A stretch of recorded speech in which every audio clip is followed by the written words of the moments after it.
Yo, yo, yo. What's good? What's good? It's Stormybman, and I am back, welcoming you to the post-fight show, late edition, with Stormybman for this Saturday, March 9th, 2024. This is the post-fight show covering the event that was last night. Joshua versus Ngannou. Broadcast on Dazn Ppv. I gather that many of you have now had a chance to see the fight, see the results, give your opinions and your take. I just wasn't feeling up to doing a post-fight show last night, thus the delay.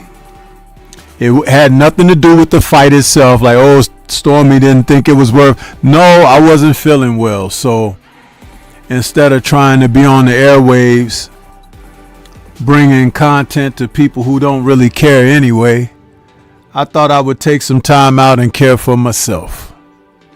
And that's what I did. I took care of me last night, and I feel a little better today, and thought that I would come on and give a delayed post-fight thought.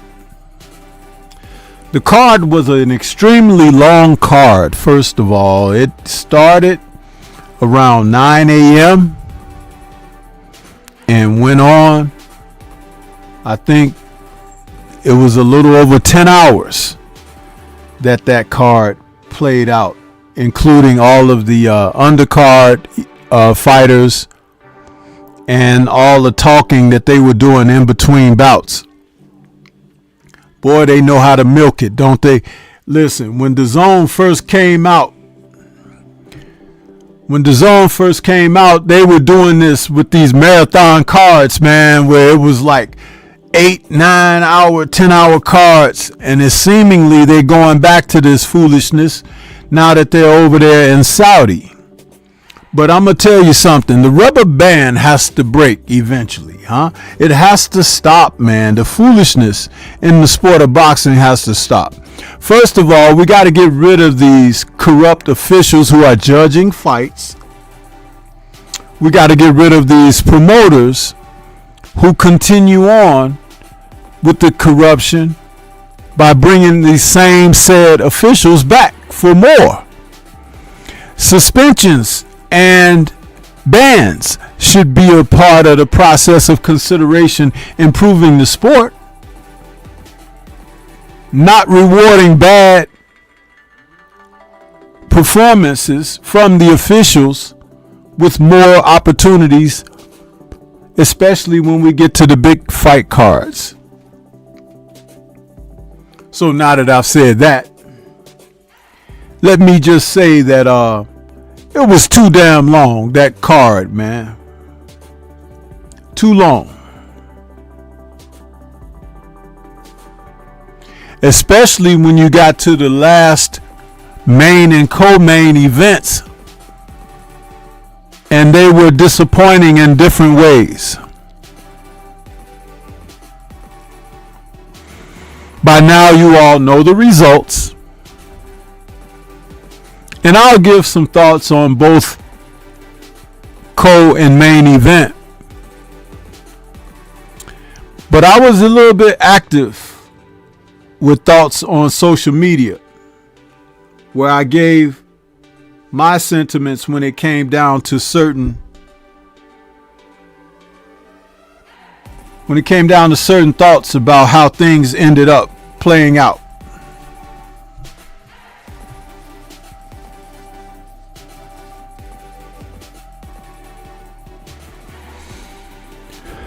With all due respect, let me go to the chat and see who we got in the building this evening. See who we got out here.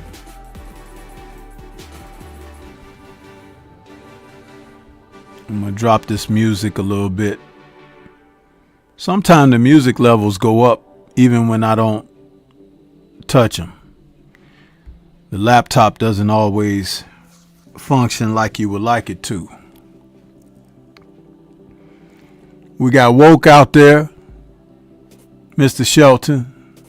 Jimmy Bernard is in the building. Saying salute sensei. What's good, chat? Smash the like button while entering the building. Yes, sir. Shelton says, oh man, don't say that, OG. I care, damn it. Yeah, but you know, Shelton, you're one man. You're one man that's a cool man, a strong man that supports, and I appreciate that to the core. But man, there's so many out here, man, that are betrayers, backstabbers, backbiters.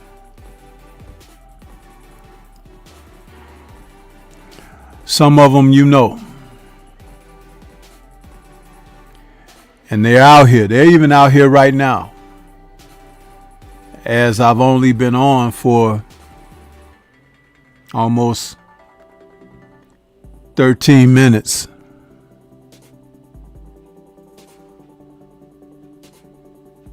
And it has almost over 30 views, but only 13 likes.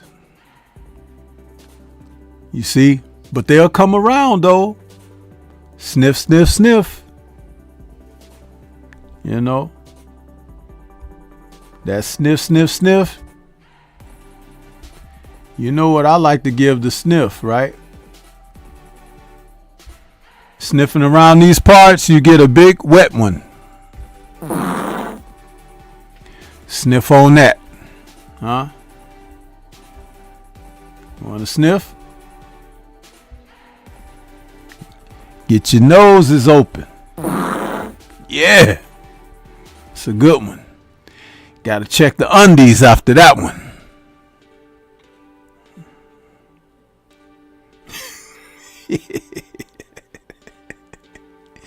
Yeah, Stormy can be vulgar. Yeah. Huh?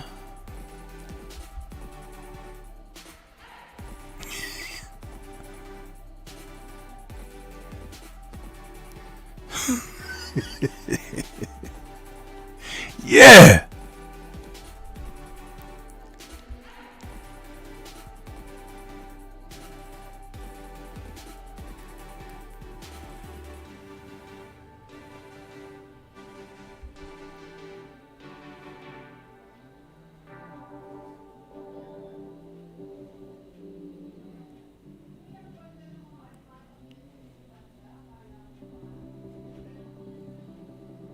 Anyway,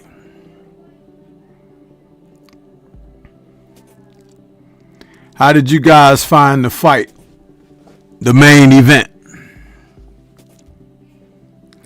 I found it to be anticlimactic, but expected. When I did my pre-fight breakdown,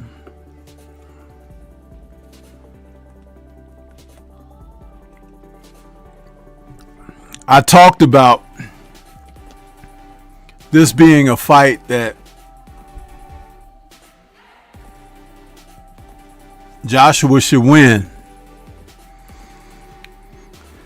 What you saw in that performance last night from both men were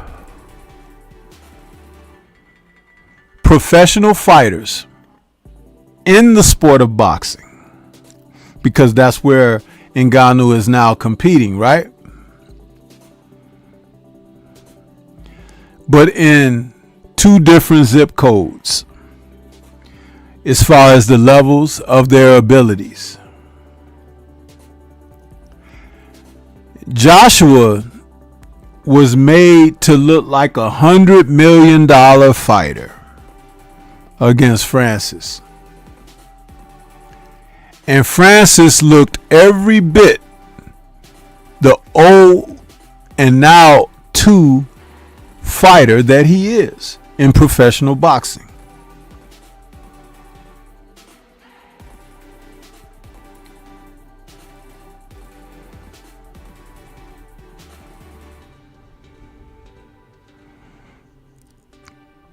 You know, in the NBA, they have guys that come out of high school, some come out of college, and they get in there, and playing defense in the NBA is totally different than playing in high school and college. Regardless of what you watch on television and how much you think you can do with your own particular talent and skill set. But there are tricks of the trade.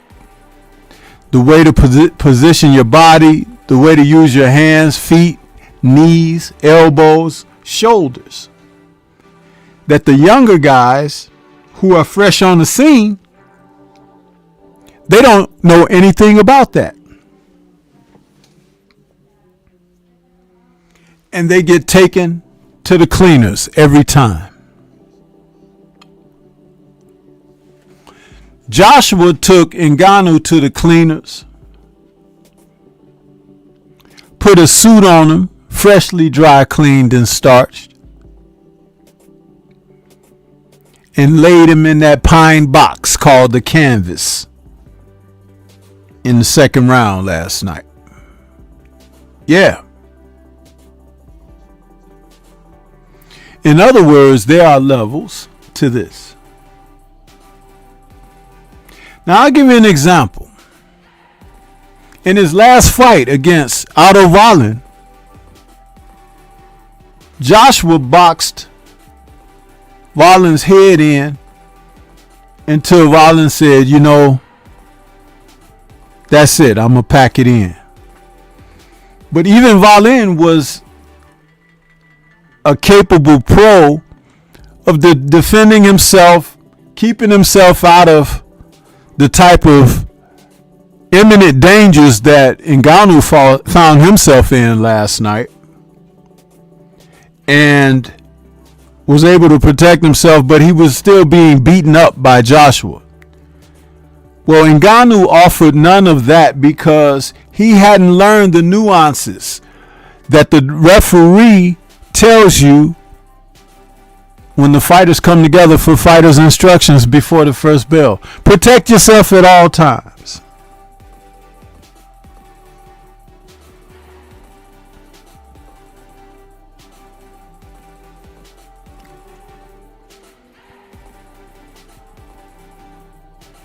Protect yourself at all times.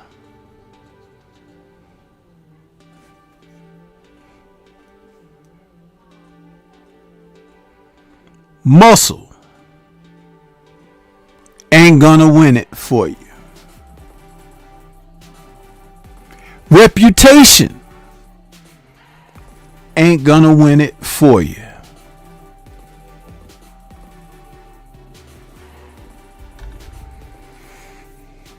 A lot of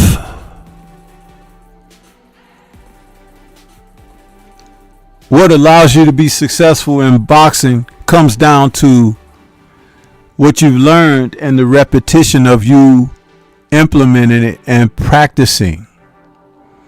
Ngannou doesn't have that experience. And being a man of his size, 6'5", 6'6", 270 plus pounds,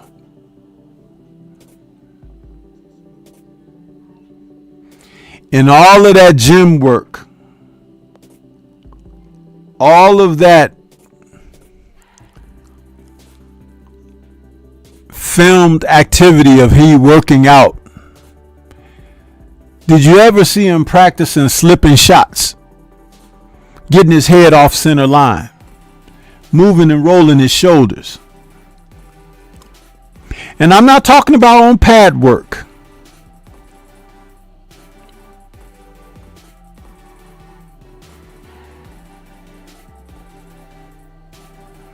Most people have no idea that when you throw a straight punch, if another person standing opposite of you throws a straight punch as well, the one that doesn't land is typically the one who managed to get their head off of center line. Ngannou doesn't know anything about this. If you watched in that fight, he threw a few feints at Joshua. He even tried to counter with some check hooks. And not only was Joshua's hands up, Joshua would move his shoulders a bit or even step back out of range over to the left or to the right. Subtleties that I learned a long time ago.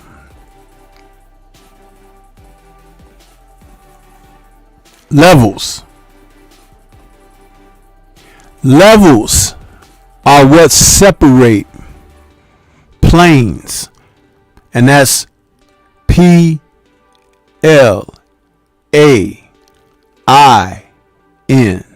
planes.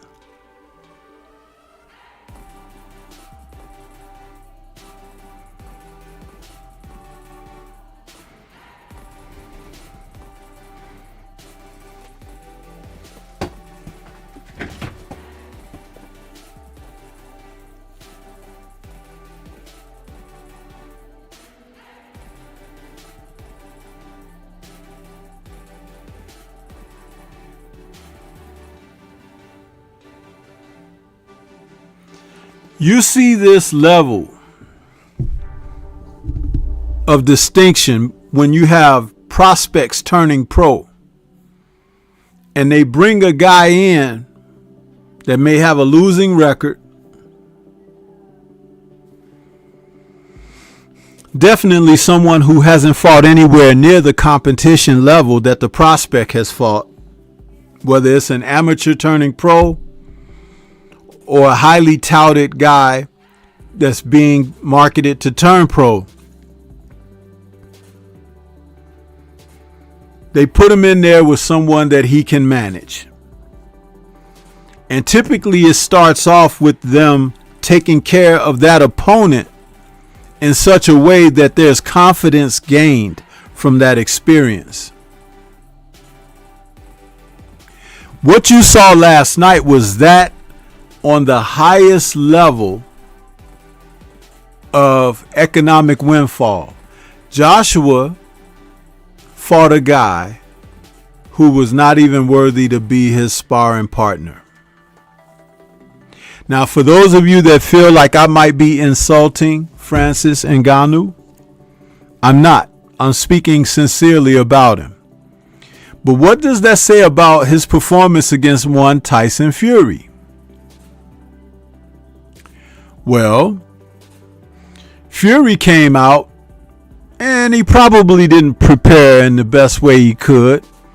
He probably couldn't bring some of his assorted bag of tricks that he's been known for.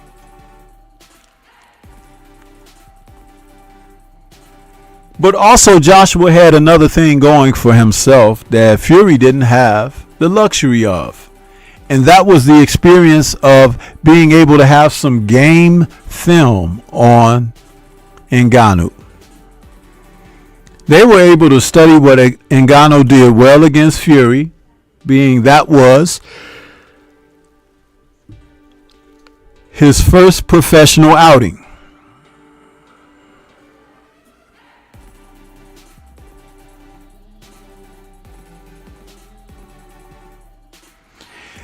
If Tyson Fury had game film on Ngannou, he could have possibly fared even better. I don't twist that around.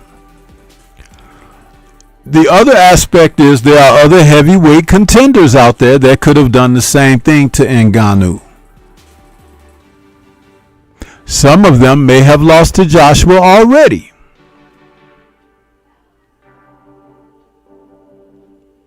Levels.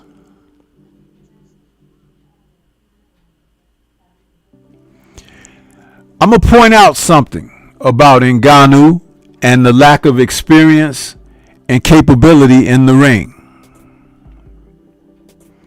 You all saw him get dropped in the first round, right? Clean knockdown off of a 1-2 straight through his guard by Joshua. He turned into the southpaw position and took that 1-2 from Joshua and ended up on the seat of his pants.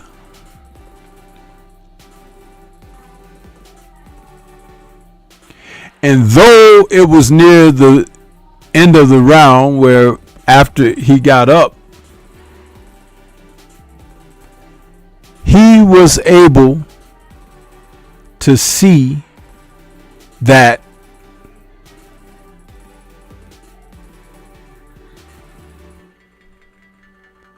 when I say he, Joshua, was able to see that Ngannou was hurt.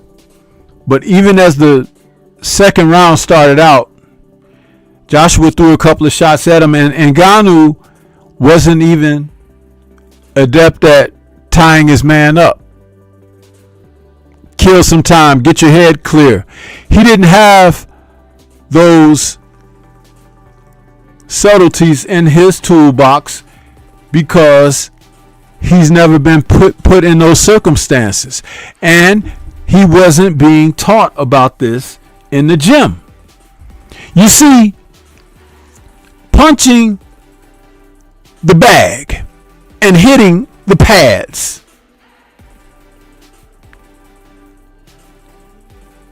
bags and pads don't hit back.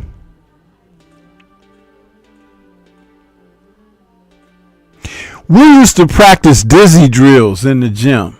You know how you could swirl yourself around in a circle and twist around until you get a little dizzy? And then have a guy walk toward one another, shadow boxing in the ring, and you be stumbling and stuff because your balance is off, your equilibrium is off. You go to try to tie a guy up, the guy's breaking your tie up.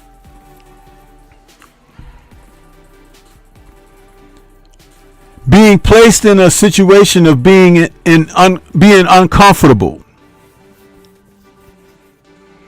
so that you can be relaxed even in an uncomfortable situation or state. Ngannou was dazed for probably the first time in his life like that in a competitive match. But it can happen to anyone. It don't matter how big you are. It don't matter how much you weigh. It don't matter how big your muscles are. All chins weigh the same.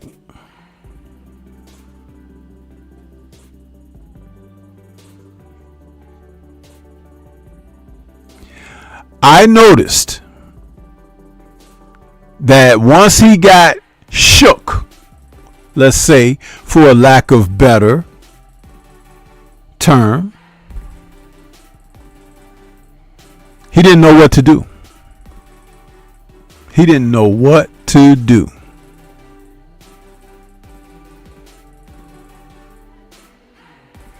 Did anybody else wonder where the hell was Mike Tyson? Mike Tyson didn't assist with this camp, y'all. Yeah. But that's neither here nor there.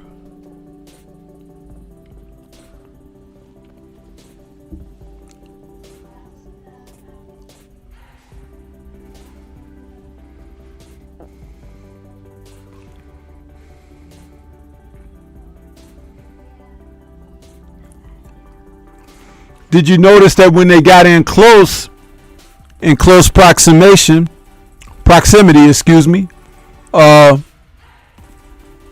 Joshua tied him up. That wasn't because he was afraid of him or anything like that. And he's never shown that he's a good inside fighter. We don't have any of that on film, meaning Ngannou.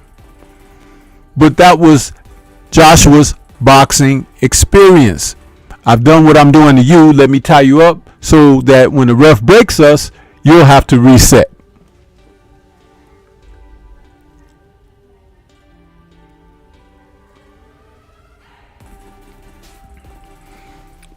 I'm going to take a quick moment and acknowledge some of my family that has come into the building.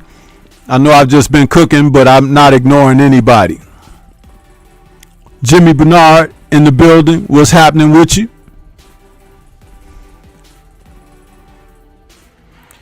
Grail Sobel is out there. Dritch Richardson in the building. Shower Liar is out there with the channel emojis. What's good with your shower? Geo James Khalil is back.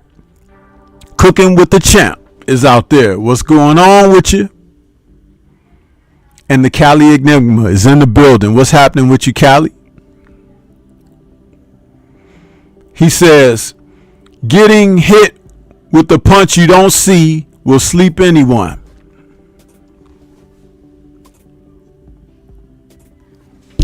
Especially when you close your eyes, Cali, when punches are being thrown at you, because it's not something that you're accustomed to.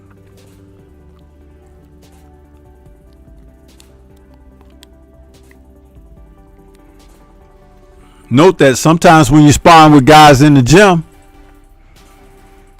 they're being told, just move around with him. But they're not being told, go get him. Huh? Because on fight night, when the lights are on and the bell rings, they coming to get you.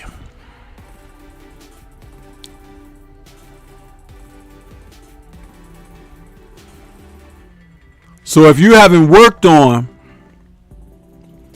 imminent threats, when they happen in live action, you're like a deer in headlights.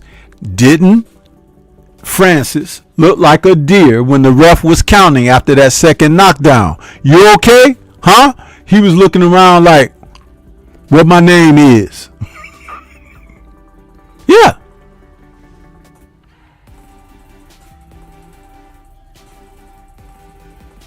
Levels.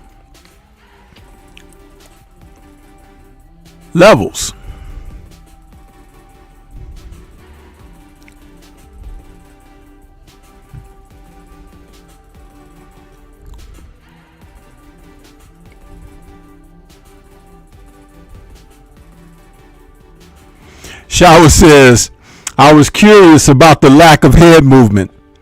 being 0-1 with no amateur fights and coming from a different sport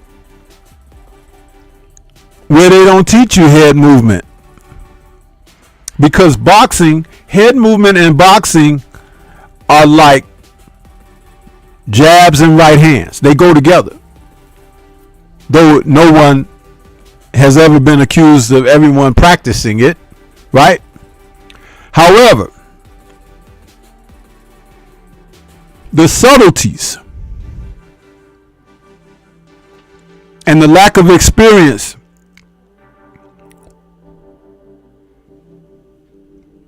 let's put it like this, y'all. I can't say it any better than this. This will really create a vision for you.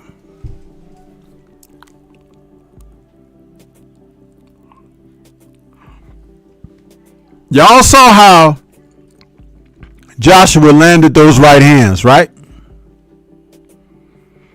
Let me see a show of ones in the chat if y'all saw Joshua lining him up for those right hands when he was jabbing to his body. Let me see your ones in the chat.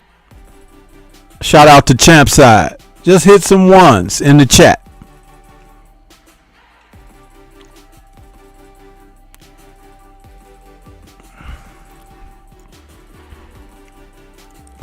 Cooking with the Champ says, Ngannou needs to go and be trained properly if he's really going to box. He needs time to develop. We know he's an MMA fighter, but boxing is different. He needs time to develop as a boxer. Listen, Cooking with the Champ and chat. The same could be said of Clarissa Shields, but flipped the other way. How about that? The same. Think about it. Isaiah GQ in the building. Mahari Nation Sports Podcast in the building. What's good with you? Copper Aborigines out there saying salute, Stormy. Francis had the look of what to do next before he got hit, then the lights out. The reason I asked you to put the ones out there, I want you to understand this. No head movement. And Joshua and his people knew this, right? So what did they do? They made him pay. They set him up.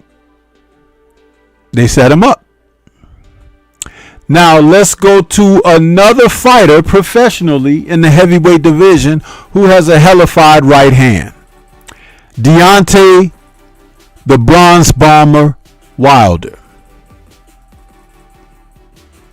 aka Touch of Sleep.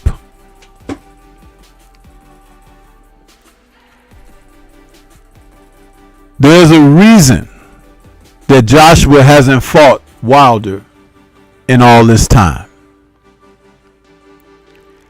Joshua, though more experienced, greater background than Ngannou could dream of, still keeps his own head on center line. And that would look like a great pumpkin from Charlie Brown to Deontay Wilder if they were to fight. And Joshua has never been noted to have the greatest of footwork, lateral movement. Have y'all ever seen him when he was trying to perform that line dance? Oh yeah. Bumping into everybody and stepping on their corns. Yeah, that was him. Sit your butt down somewhere, son. In other words, the way that Ngannou couldn't move his head against Joshua is the way that Joshua can't move his head against Wilder. Therefore, the fight in 10 years hasn't taken place. You're welcome.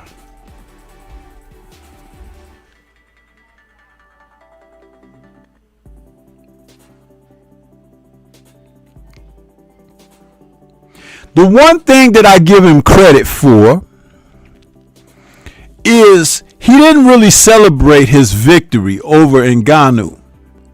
However, he did show quite a bit of arrogance, as if he was on to something that nobody else was on to.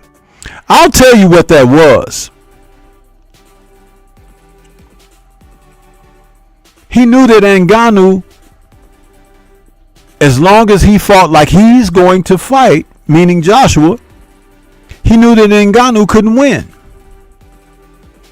And whether it happened in 2 rounds or 12, it was destined to happen because levels.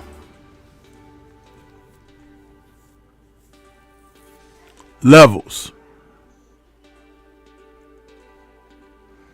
Yeah.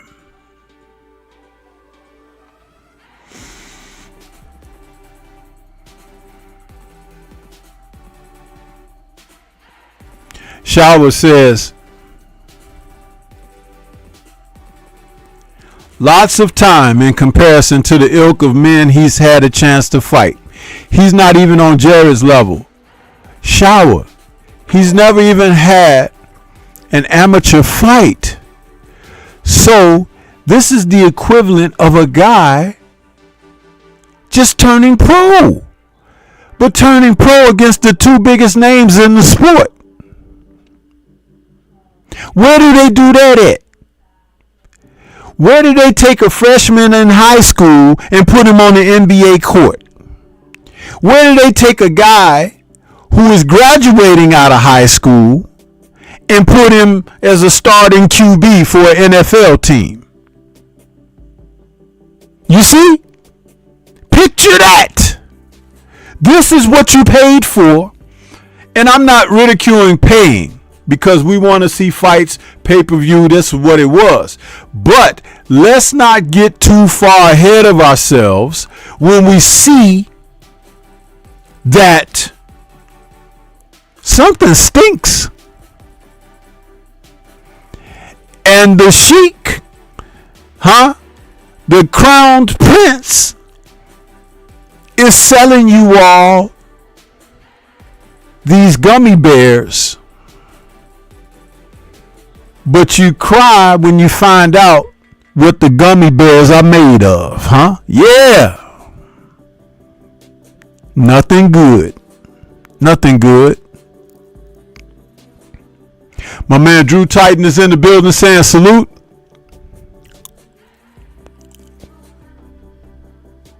Copper says, I said AJ still ain't fighting Wilder. This was the easiest fight of AJ's career. Callie says Wilder better get active if he wants to be AJ right now, though.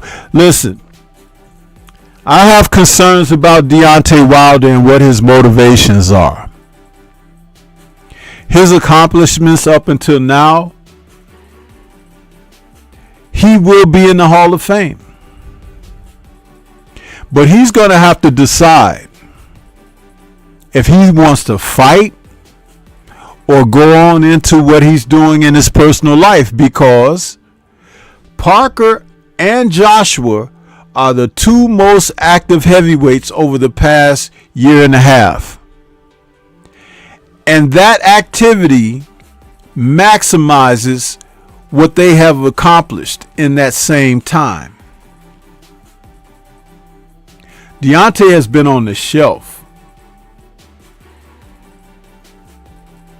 And if he continues to be that, he might as well be that statue that they put up for him, because, hey, you ain't going to go out there against well-oiled machines and be able to keep pace. You're not.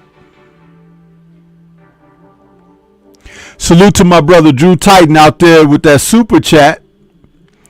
He says, the pumpkin. This fight was made to order. AJ needs to ride this wave of confidence and fight Deontay if he isn't afraid. Listen, the funniest thing about that is, even if he fights Deontay next, Deontay is not Francis Ngannou. Deontay has more knockouts than AJ has fights. Plus, Deontay has an amateur background like AJ.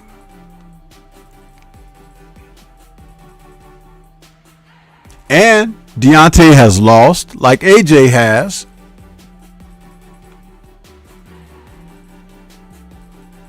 And Deontay isn't mentally deficient.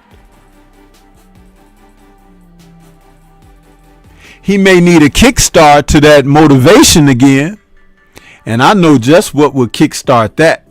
I ain't going to tell y'all, but I'll pass it on to the brother Tay. Because that'll be all he needs. And you'll see the bodies hit the floor once more. Yeah. Yeah.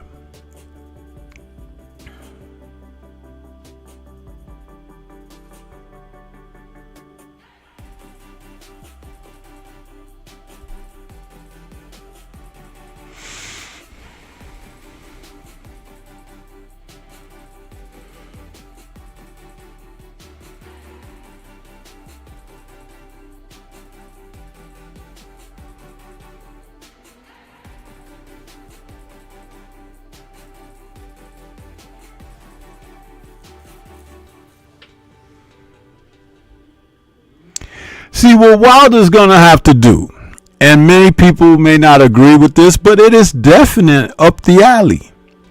Wilder's going to have to go on a bum of the month tour where he's fighting every several weeks. Because you know he's going to get him out of there when he get in there.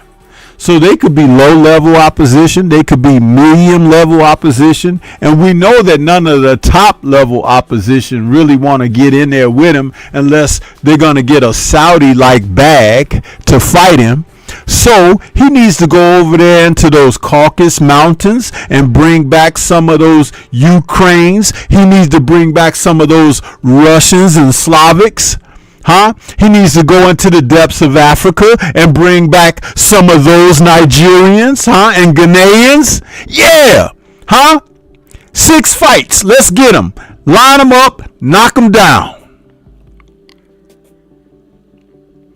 The global tour of the Bronze Bomber. Let's hit it.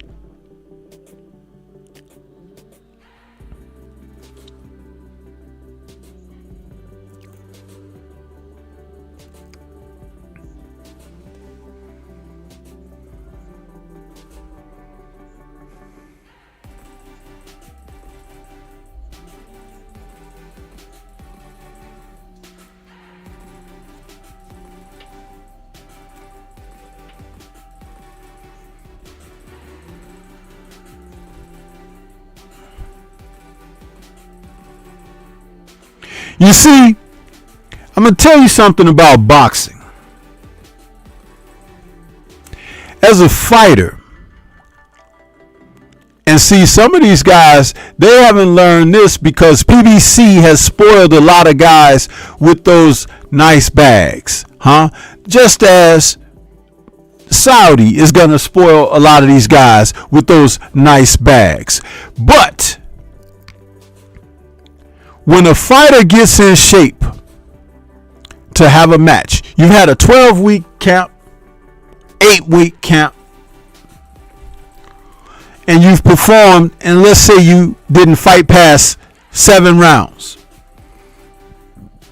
You should be back in the ring in 60 days. Personally, I think it should be sooner than that.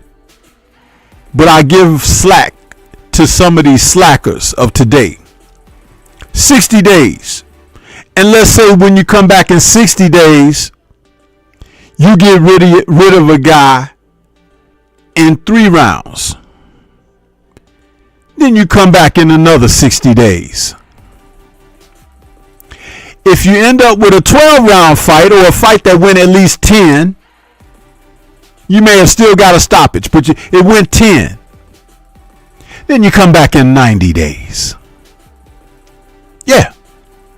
You see, what happens is, once the body has been gotten in condition for a fight, remember, that's one night of performing. And if you fight under the distance, why lose the conditioning by waiting 6 months? No. You get back in there and you fight within 60 days because a lot of that time you're still in the gym, right? You're still holding your weight and everything. But when you have that second fight within 60 days, that's when the timing is starting to come back. When you have that third fight within 60 days, the timing is there.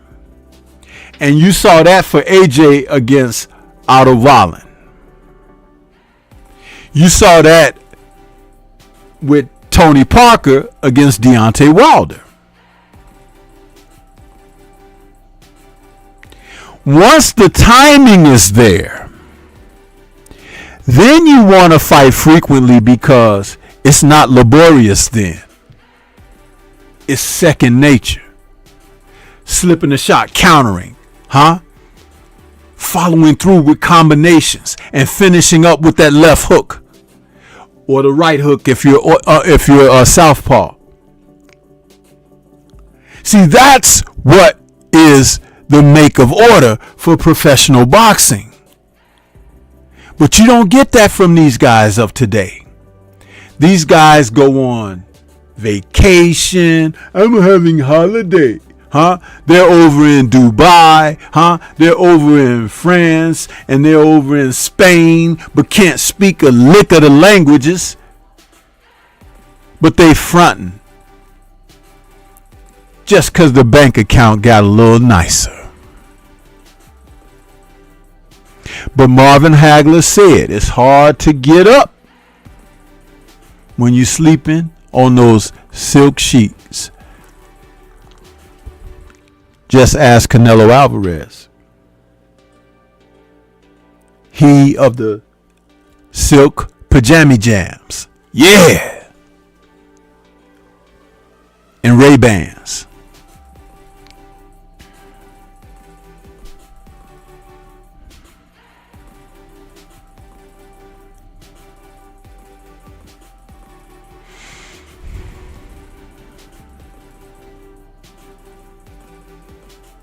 Chilltown Majors in the building. He says, because the knockout was brutal to what happened to Francis. Antonio MMA says, at work today, but I wanted to pay respect if I could make it in. What's good with you, Antonio? Appreciate you stopping in, brother.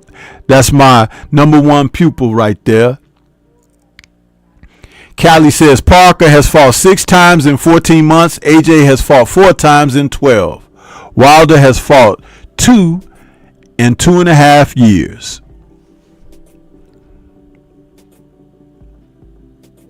Shawa says 100 3 times over. Copper says facts. Stormy B man, who's gonna fight Wilder so he can be active? That's why he needs to go over there into those areas that I mentioned. How about the Savage Babbage? Let's get him in there with Wilder. Another KO on the records.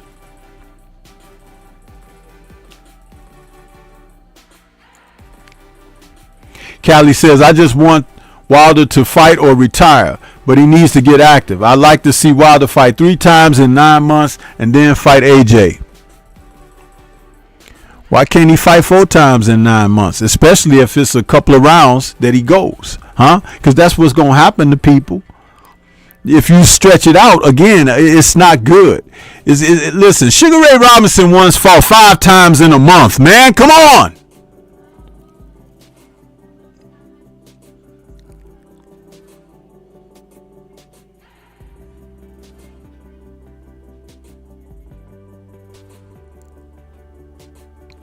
Cooking with the Champ says, Wilder's last performance did not look good. I think his hunger is gone. The Wilder era may be over, and that's okay. He's made his mark. All eras come to an end. Copper says, it makes sense to me. Stormy B man, we know Muhammad Ali did it. Why not Wilder? Go on the Bum of the Month tour. Yeah. Jamal Davis says, salute Stormy. I haven't been having the chance to catch you live as of late, but I'm always watching. I appreciate you, Jamal. TD Sports Talk is in the building saying, what's good, Stormy? Salute. Right back at you, bro. How you doing? Jimmy Bernard says, Wilder versus Zhang. Let's get it. Jamal says, it's sad that Wilder has to chase AJ all of these years. He wouldn't have to chase him if he had just stuck to his own agenda and started fighting. See, fighting without worrying about who you're going to fight, that takes care of everything, because then the public sentiment begins to demand it. Remember, they were all making excuses for AJ not to fight him. He ain't ready yet and all of this. But if Deontay had just focused on Deontay, damn AJ, public sentiment would be like, well, why can't we get these two guys together? See, you have to use the old judo, as my brother Drew Titan says, or the Jedi mind trick, because we're not living in an era of great thinkers, y'all. Yeah. Dr. Professor, who I ain't seen in a minute, is out there. What's happening?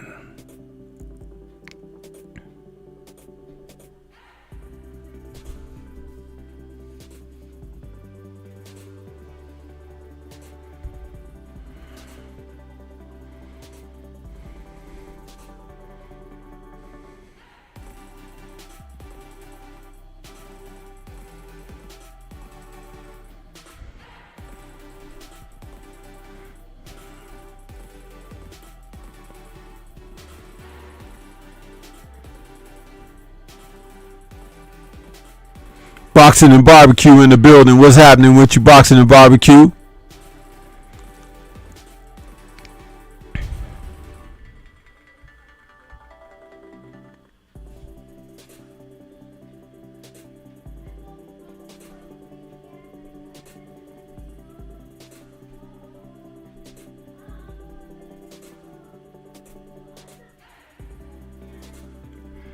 The freaks come out at night as well as in the day, I see, Yeah.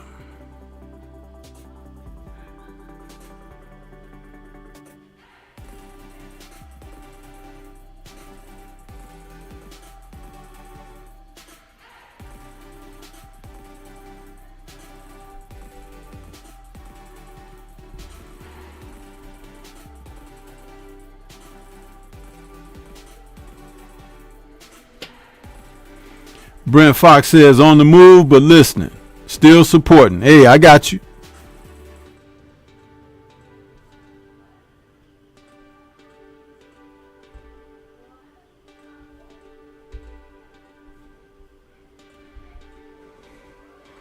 There's homosexual tendencies and everything. What is really going on?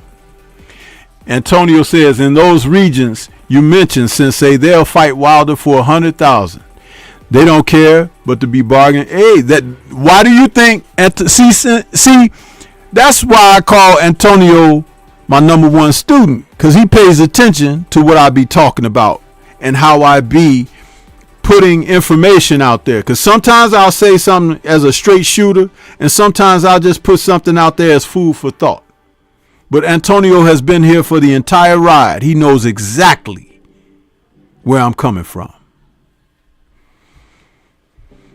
Callie says, I already agree with you. And Shelter says, you're right, Stormy.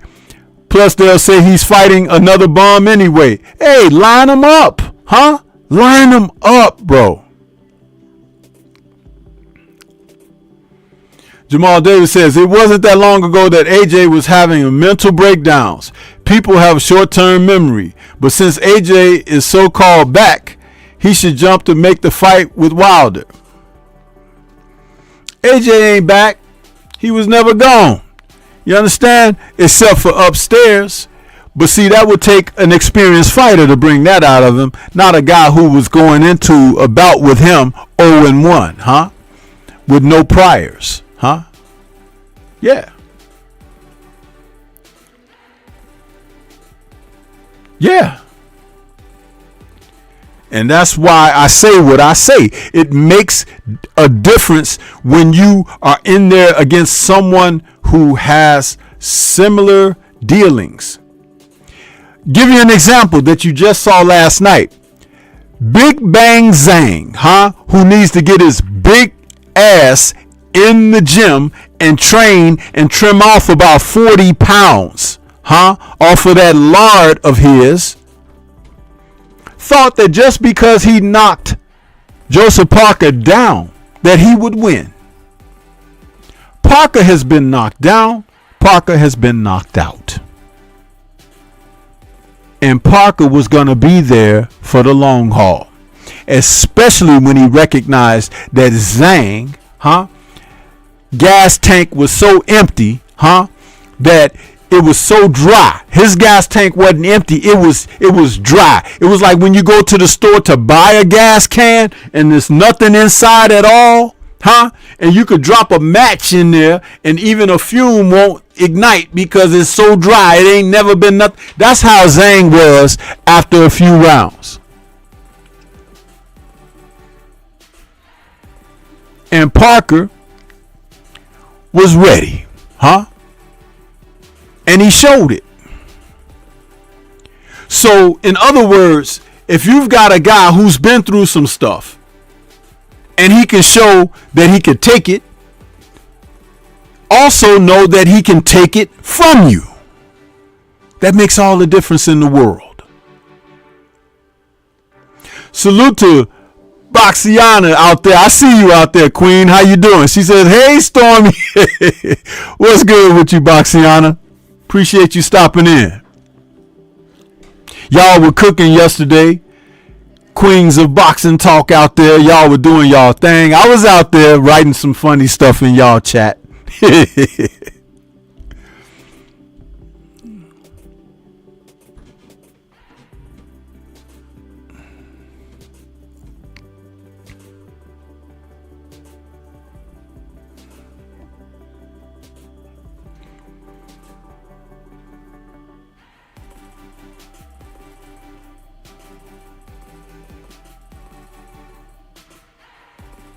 Antonio says, just like Benavidez with Canelo, he never stops fighting for a Canelo title shot. He just keeps going. That's what he should do. But he should not allow them to force him up to 175 prematurely, Antonio in chat. I think that's a bad move for David. It's not his time at 175 yet. It's his time presently at 168. Go out there and beat those other guys. Don't let them force you up there where it's a killer or two who can take everything that you've built away from you. And that's Gavaskic, who they're talking about him facing, and the winner of Benavidez and Bivol. Because the winner of that fight is going to be the man. And I don't believe that David is ready for either of those three. But he's ready for his contemporaries at 168. And that's where he should be fighting. See, Canelo has already shown us his skirt and what's under it. And listen, it's not important anymore. He's not a factor anymore. So why are they acting like he is? The sanctioning bodies are a disgrace. But you can still go out there and paint the town red.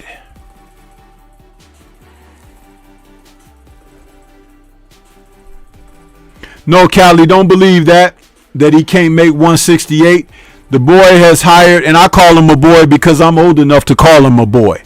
He has hired a nutritionist, and he's able to wear designer clothing now as a result. See, I've been watching him. This is not the irresponsible youth who had got his title taken away from him because he was, goofing around with chemical dependency and whatnot, or losing titles on the scales due to lack of discipline during the COVID situation. He's made some striking changes in his career. And see, I'm going to tell you something. Canelo has seen that. He's no fool. But he saw it before it started to get acknowledged and noticed. Yeah, that was what the whole I won't fight Mexican thing was about. But isn't it funny how he's getting ready to fight a Mexican? one who happens to be a human bobblehead doll. Huh? So how do you think that's going to work out for him?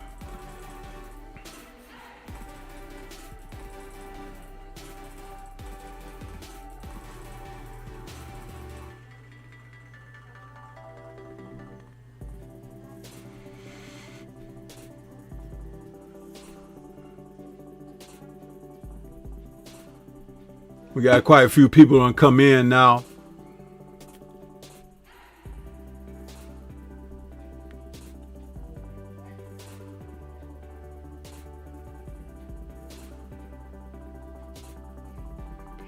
Yeah, TD, he was dead tired after 3 rounds, Zhang.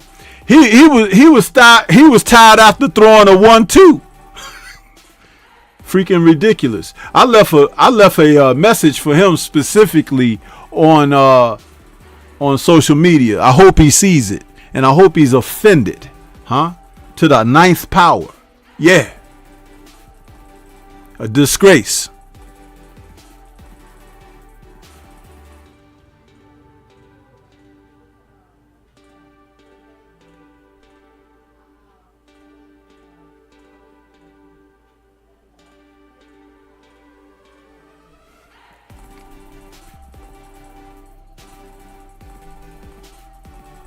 Let me tell you guys something about professional boxing. If you go back and watch the Zhang and Parker fight from last night, when Parker is boxing in the ring and his back is to the camera, you see muscles in his back. When Zhang's back is to the camera, you see love handles over the top of his trunks. That's a no-no. That's a no-no. When the man came in at 290 pounds, I knew. One of the reasons before you make fight predictions, if you all hang your hat on that type of thing, always wait for the weigh-in. Wait for the weigh-in. Because what you saw in Zhang's body last night was someone who doesn't take boxing training seriously. If I had a fighter that I'm going to send out there to fight him, we would work on a couple of things feverishly. That would be defense against his southpaw stance and positioning, and how to go to the body and open up like a son of a gun on the inside. Because I would want to stop him with a body shot. For disgracing the sport, coming in there having not done a damn sit-up. You're a disgrace coming in there looking like that.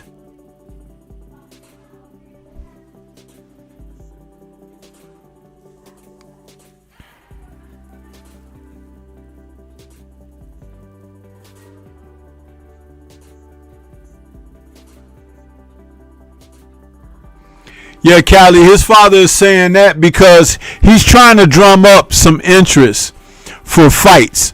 You see, you sometimes you have to listen to how people put things out there, you know, to give that impression that he's going to move on. You can move on without telling people you're going to move on. You know, like how we tell people who come in here trolling, this guy don't know what he's talking about, I'm leaving. Bye. You can leave without announcing it, huh? You'll still go out with the same shoe in your ass, right? Yeah.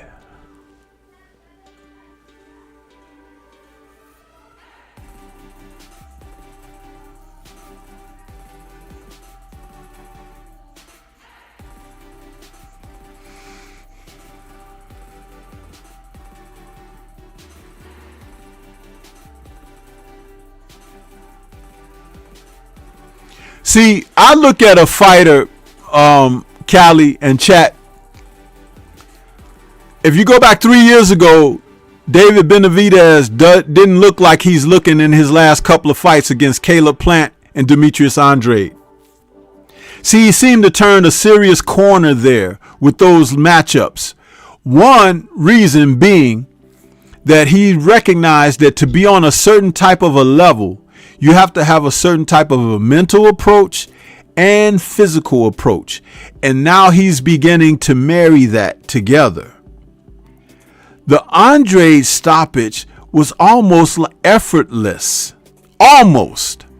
The Caleb Plant fight was great because he was defeating Caleb, who ran out of gas again later in the rounds, but was holding so much, and the official was letting him get away, and he was doing certain things, but David never got frustrated. He just continued to go about his work in a workmanlike fashion. And that was even worse for Caleb Plant, taking a beating for 4 or 5 rounds straight from a guy like that that's just coming on and on and on. And what do you think that does for the confidence of a fighter like David Benavidez? And I said this about David Benavidez. He may have outgrown what his dad can teach him in boxing. He would be greatly suited to bring another hand in to assist him to go further. He's only 25 years old. And Jose Sr. has done a great job. But humble yourself and bring some more help in, like Bomac has done in his gym, to help you with this guy, because his ability and his talent is off the charts as far as what you know, Mr. Benavidez Sr. If you want David to really be a superstar, bring another high-profile trainer in with you to help you with him. Humble yourself.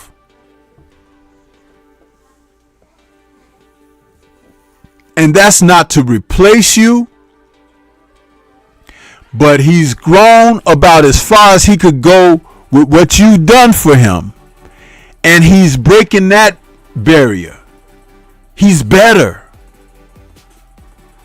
So you got a champion horse in the stable, but you won't let him go out and run with those other Clydesdales or whatever. And it's like you're just going to hold him back because you love him.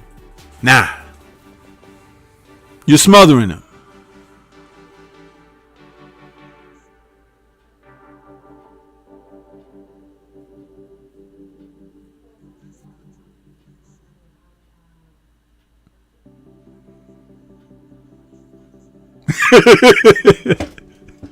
TD Sports Talk says, yeah, laugh out loud. After a 1-2, he was gassed. Yeah, man, big bang. But I bet if you had brought a bowl of rice and some damn roasted pork, he would have sat right down in the middle of the ring. Huh?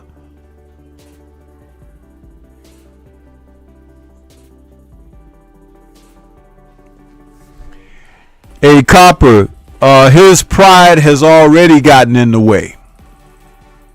You see, because he'll say things like, Canelo don't want to fight my son and everything. We'll just go up to 175. And beat who? And beat who? Did you see what Dmitry Bivol did to Zurdo? And Zurdo was really big at 168 too, wasn't he? But did you see what Bivol did to him? Bivol beat him so badly that he took his ass on up to cruiserweight, where he felt more comfortable anyway because he don't like the diet.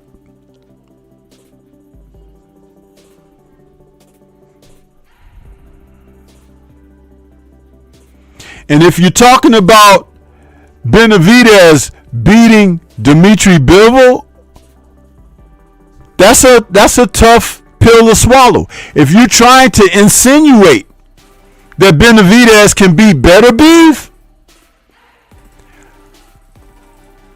I got some real estate for you in the center of the Atlantic, going at a great price. Great view. And all the seafood that you would want for a lifetime.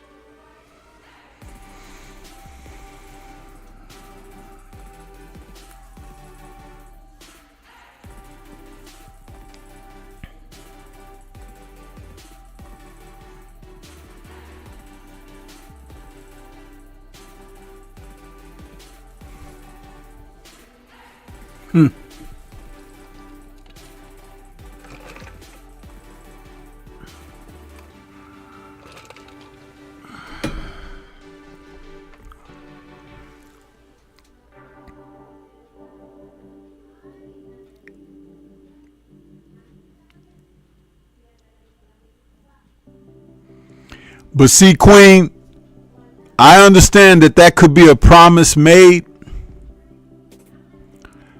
But you should also know the corruption of the sport of boxing is like this. Sometimes when you're very good, they try to set obstructions in your path so that you get knocked off.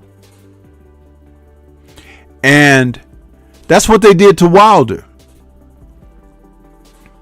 That's what they did to Wilder. Tyson Fury was supposedly being counted out in that first fight. And it was a highlight reel knockout. And they took that away from him. And everything went south after that.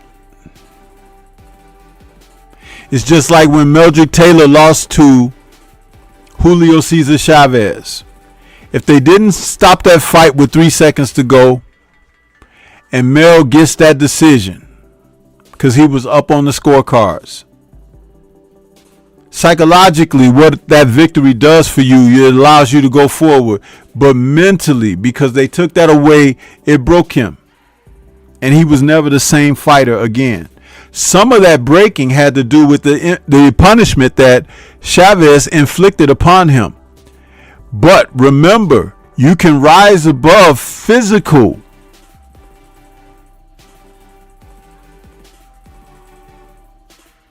adversity. But the psychological is what people will struggle with for a lifetime.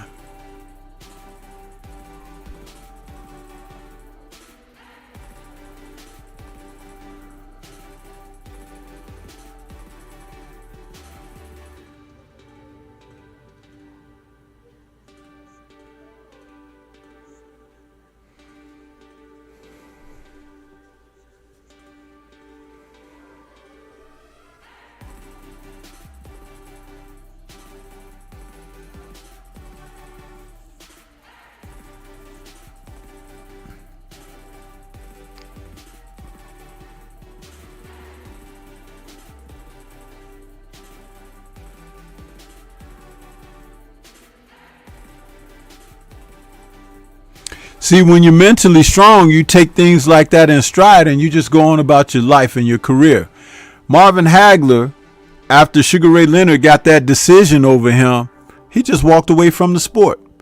Even after a couple of years when they offered him this tremendous amount of coin for a rematch, Hagler was like, no, what would I come back for so y'all could do this to me again? He was like, no, I'm done. I'm invested well, and I'm going to Italy to make some action movies.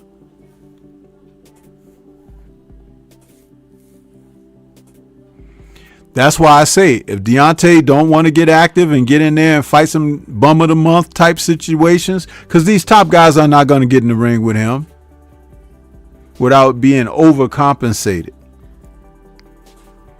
then just walk away. Walk away. I won't be mad at you. I won't be mad at you at all.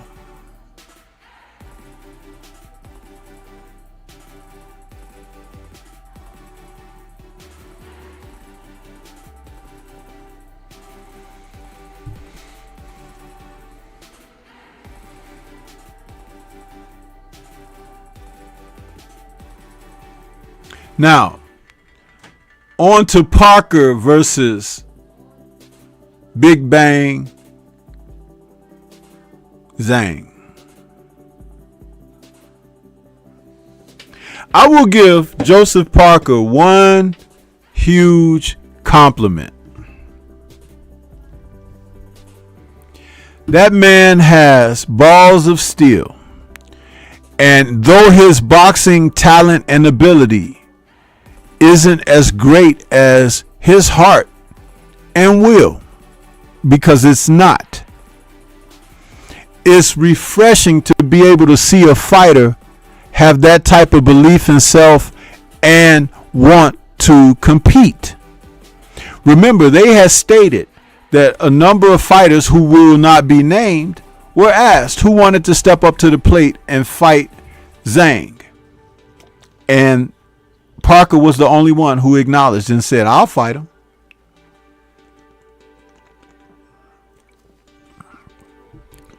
And you know what? It paid off. His hard work, his activity, his belief. But you all know as well as I know, if Zhang had a gas tank, if he had a punch output, Parker would have been stopped. But that's not Parker's fault. That's Zhang's. That's why I'm putting Zhang down. I want to put Zhang so far down that we will be able to build a condominium complex on top of his site. Yeah.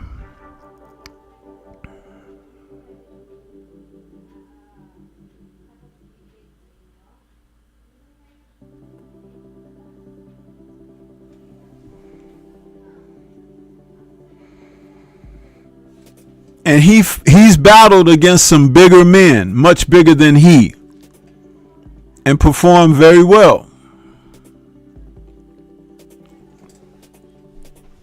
He got stopped by Joyce. He got a decision over AJ even when the ref wouldn't let him fight on the inside against AJ. I don't know what that was all about, but it was ridiculous.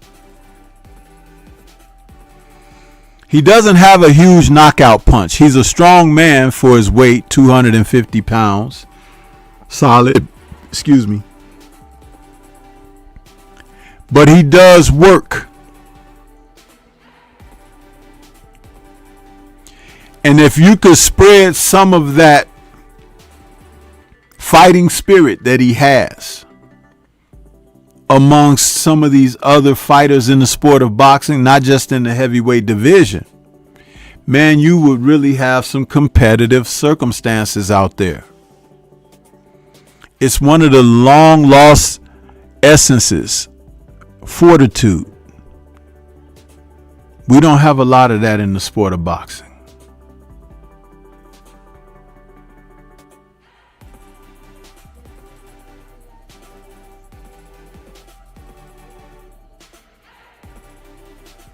I like the fact that he will take on and accept a challenge. Even if he may feel like, oh, this is a tough hill to climb, he will still do it. That's what I like about Joseph Parker. Because you can't teach that. That's character. That's within.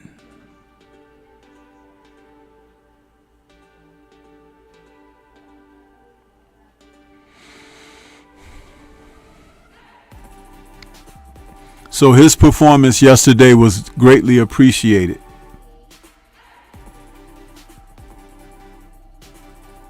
He was able to outlast the man who couldn't.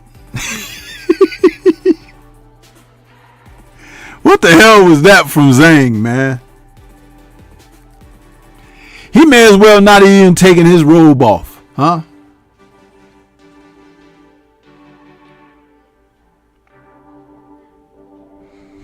And they got the nerve to have a rematch clause that will force insomniacs to watch this mess again. Come on. They should impose a fine on Zhang.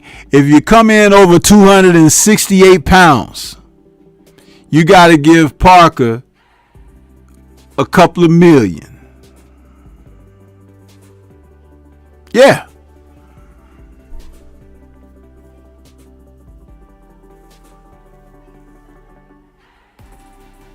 Because, I mean, at the end of the day, who wants to watch lard asses, bro? Huh? Back in my day, they used to have a novelty act on ESPN by the name of Butterbean, Eric Butterbean Esch. But he was a novelty act. Now they're paying novelty acts millions. Where did we go wrong, huh? And why did I get passed up in the process? Because, hell, I could have been one of these old dudes coming out here making these type of dollars if I had known that that was the way it was going to go.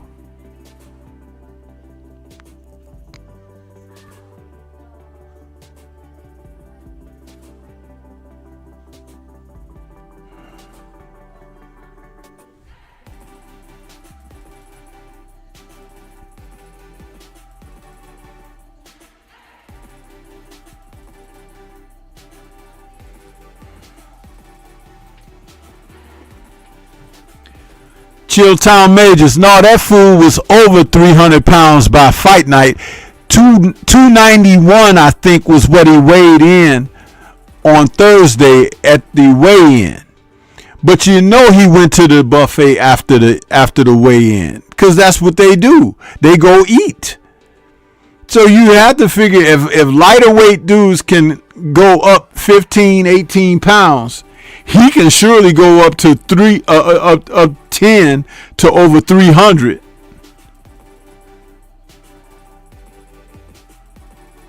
They should make a sequel to the movie 300 Part 2, and have a bunch of dudes that look like Zhang out there, huh? Sitting in the forest eating horses and stuff. What the hell?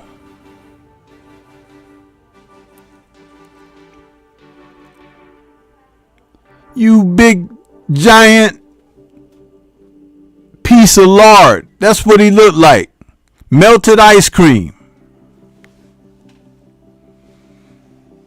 I know that Parker and his people had a game plan, but I wanted him to hit that belly so much more. Just hit him in the belly.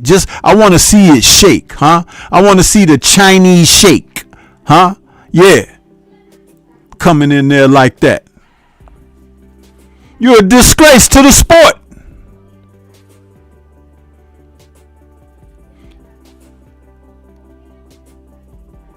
Punchy box, the numbers on him, I think they counted 5 punches.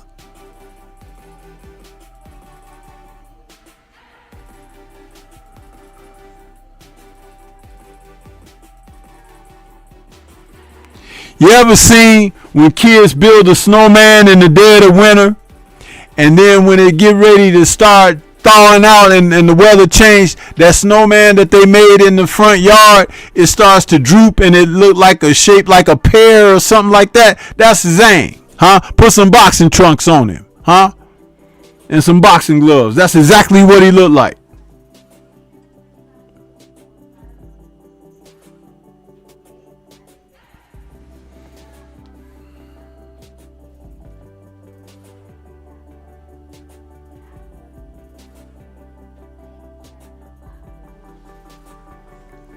Copper says, Stormybman, remember Butterbean was one of the last fighters on Wide World of Sports. And that was because he was about as wide as a country mile, huh? And had on them damn red, white, and blue American flag shorts, huh?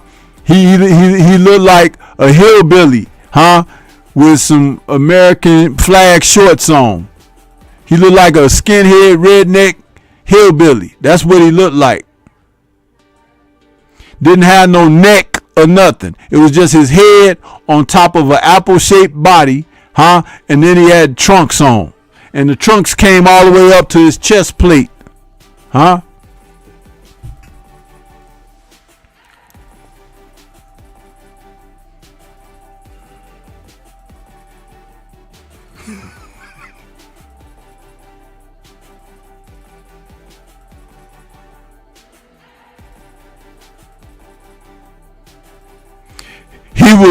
He was a Trumpster before Trump came along.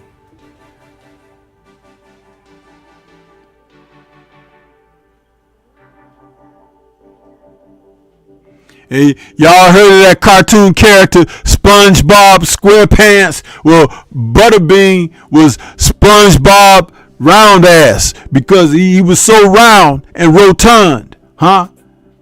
He just looked like he rolled out of a trailer somewhere, huh?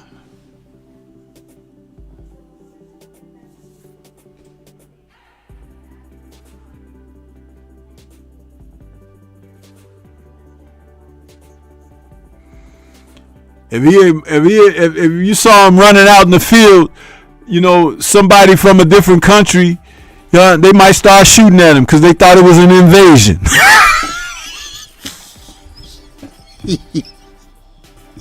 Here come the Americans.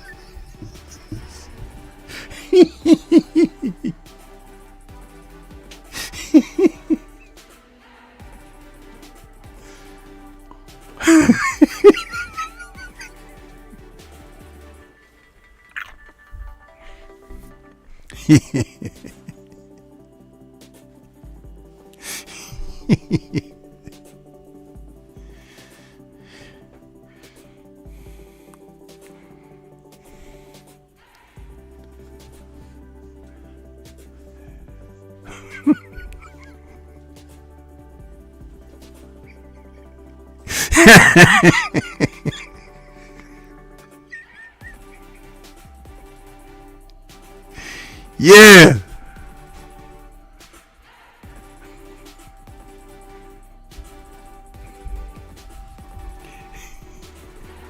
Hey, Copper says strength redneck, but you know what? Straight redneck. You know what? He didn't have no neck, so he was a red back.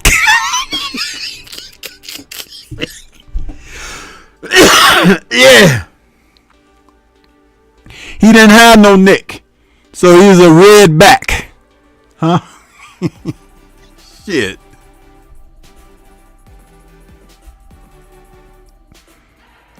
And back then, when people still had boxing brains, they wouldn't say, hey, how about we put Butterbean in with Mike Tyson? You never heard no craziness like that.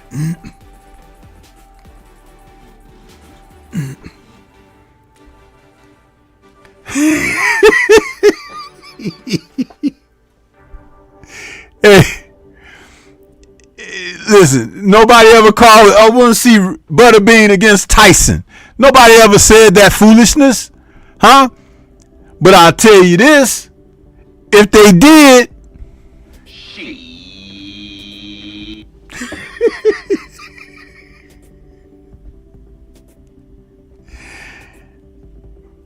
y'all don't want to see Butterbean against Tyson?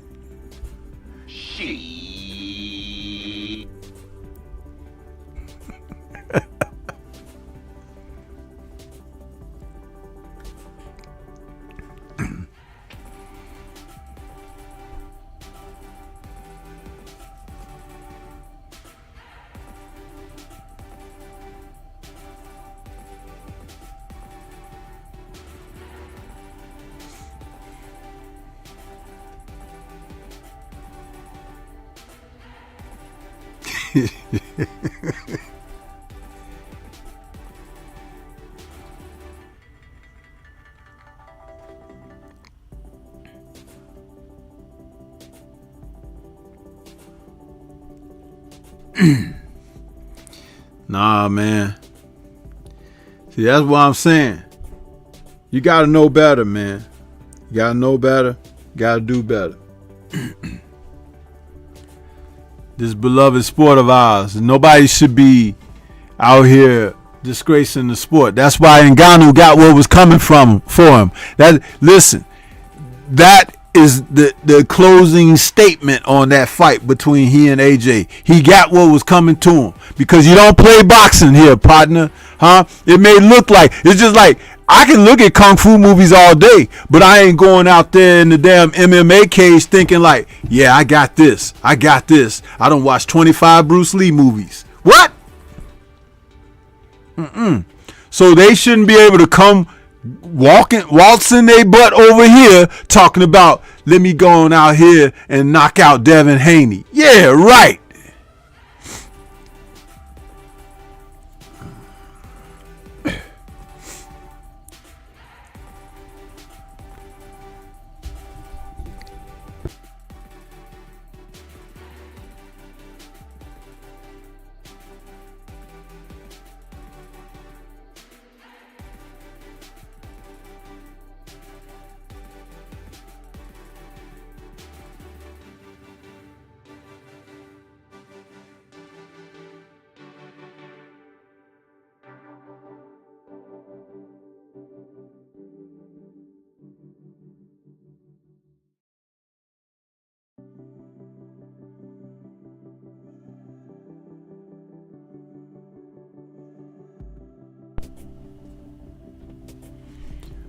I'm gonna tell you, man, I'm gonna uphold our sport, man.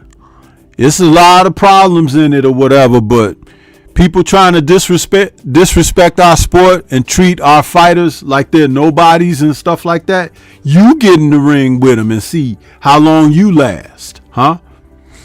It's just that Tyson Fury has always been a misrepresentative of the sport, huh? And he has done that to the utmost. But y'all let them tell y'all how great he is and all of that, trying to say he was as great as Ali and all of that. And I'm like, really?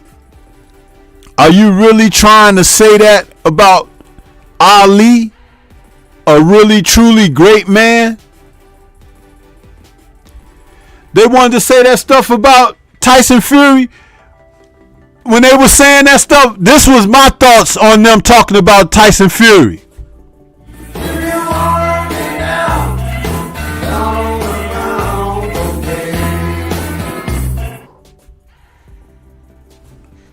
Yeah. You trying to put him on page and equate him with the greatest? Man, you are insulting me. You're insulting my people. You're insulting our history and everything. Legacies, everything.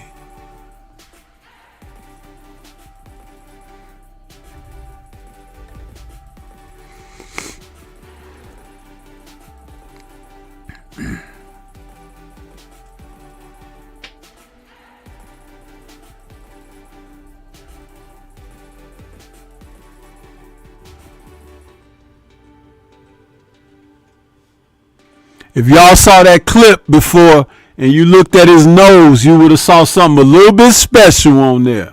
Huh?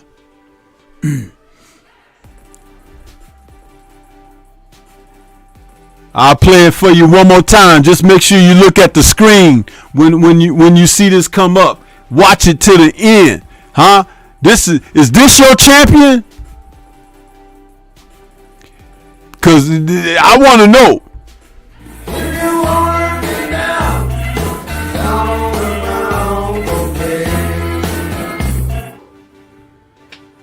Yeah.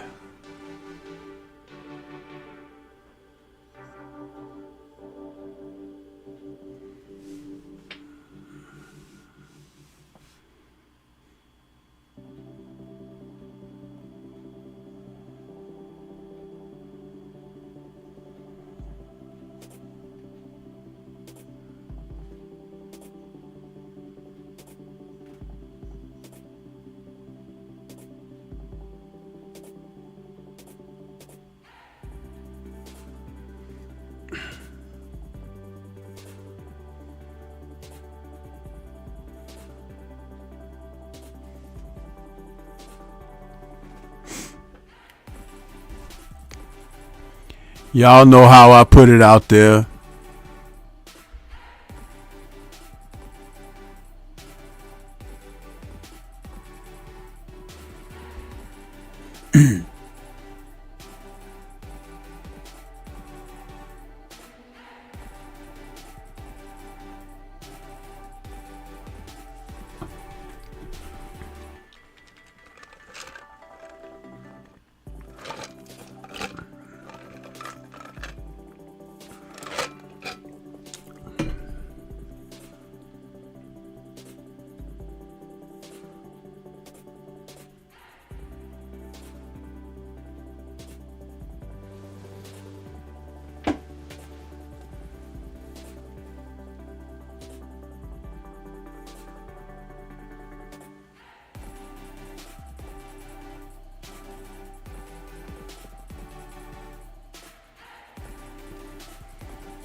But yeah, levels, man, levels. We are learning about these levels on a day-to-day basis. And some guys who you may think are at a certain level, they're not.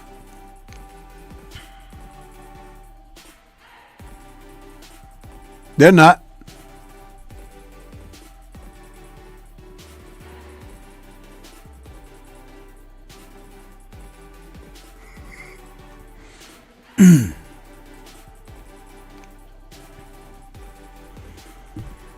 But they'll have you believe that all of this is on the up and up. I'm telling you, man, what the Saudis is doing, overpaying these guys and everything, that's going to run out too. It's going to run out. The money might not run out, but it'll kill the initiative of fighters wanting to be the best and this and that. You dilute the sport. It's just like when the NBA was like 16 teams. It was great. You know, you had a certain amount of teams that make the playoffs. You had a certain amount of teams that had to rebuild for the next season. When they came up with all these additional franchises and everything, it watered the league down. You had guys that were now starting on teams that couldn't even be second stringers for the original teams. And then they started the farm league. You know, it's like, come on, man. Seriously?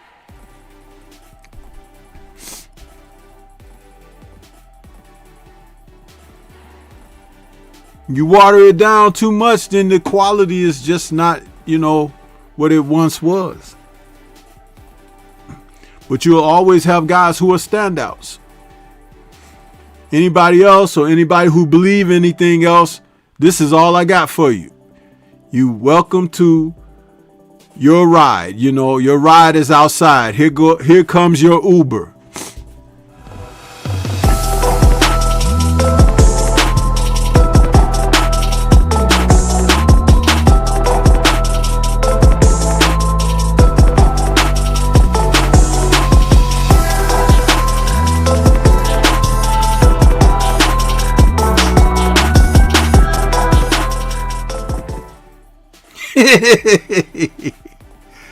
That's still hilarious. I don't care what nobody says. Still hilarious.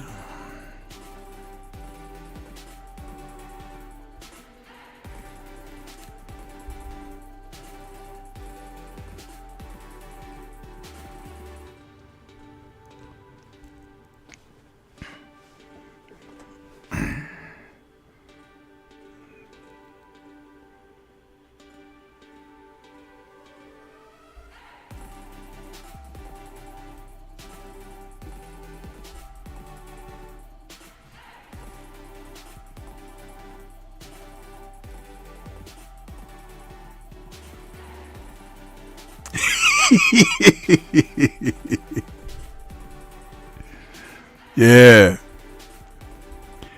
But let me bring my man Focus Ball into focus. Get ready to take your striking game to the next level with the Focus Ball. Dramatically improved footwork, timing, head movement, hand-eye coordination, reflex, and overall fight IQ. It's lightweight and extremely portable, so you can train every time, everywhere. When you don't have a coach to do mitt work, get a Focus Ball. When you don't have a heavy bag to hit, get a Focus Ball. When you don't have a sparring partner, get yourself a Focus Ball. And when you just want to have fun punching and kicking, get a Focus Ball. When you train with the Focus Ball, you train your eyes and your brain to read punches so that you can hit and not get hit, making this very simple device a must-have for all combat sports athletes and enthusiasts alike. So if you want to take your striking game to the next level, don't wait. Get the Focus Ball now.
Yeah, I just want to say to everybody that's listening out there, I had a sign-off message but didn't realize that my mic was muted. But what I would like to say is we need these influencers like the Saudis who have the big wallets and bank accounts to channel some of those funds in the correct direction for these fighters. We need them to fortify and supply the sport from that financial end to make life better for some of these fighters. It's something that is sorely needed, and it will go a greater way toward making the sport a better place. These fighters who have toiled in their careers to be in the position of challenging for titles, top contention, they should not be leapfrogged by people coming from other sports for novelty acts. And our so-called reigning top fighters shouldn't be there and used to make events instead of matches. And we're seeing it too much. That type of influence is harming the sport more than you know. And when you have what is called so-called casuals coming out to support, they necessarily don't know the difference. And you know that most do not study the archives of the history of the sport. So that's why people like myself and others will come on and we will talk this, because it's not that we're putting anyone down, but we do throw down the corruption of the sport and the corrupting of the people who want to support the sport, and understand that in order to convey that message in the correct manner, yes, economics is a part of it, but it shouldn't be the reason why fights are made. This is competition at the highest order, man on man, mano a mano. And we shouldn't be forced to watch events over the matches that we proclaim that we want to see. The best fighting the best. So going forward in the sport of boxing, I hope that people like the Sheik over there, the people over in Saudi who use and influence the sport as if they're playing a video game here, the unnecessary rematch clauses and bringing people together only under the auspices of making a dollar. Because I'm going to tell you, just like the great legend Archie Moore once said, who was walking past an alley back in his day, and he saw two men scuffling in the alley, fighting. They were going at it hard. And he stood there and watched until they finished their scrap. And when they finished their scrap, for whatever reason that those two men were going at it, they dusted themselves off and they went on about their business. And Archie Moore, who went on to become the light heavyweight champion of the world and one of our legends in the sport of boxing, turned around, smiled to himself and said, beautiful. Two men fighting in an alley. He found that to be artful, beautiful. That's a real fighter. That's a real lover of the fight game. And that's what I have as far as my thoughts about the sport of boxing. The Sheik may have the economic means, and he may try to tell you out of his mouth that he has love for the sport. But if he really truly had love for the sport, finance a means for these men who toil for your entertainment to be taken care of with some type of medical care after their careers are done. You're throwing money haphazardly into the universe for your entertainment, but it's still these people's lives on the line. Get serious about it or get the hell out of it, because every day has its end. Remember that. This is Stormybman. Shout out to the mighty LDBC. Peace to you guys. Enjoy the rest of your weekend. Catch you on the next one.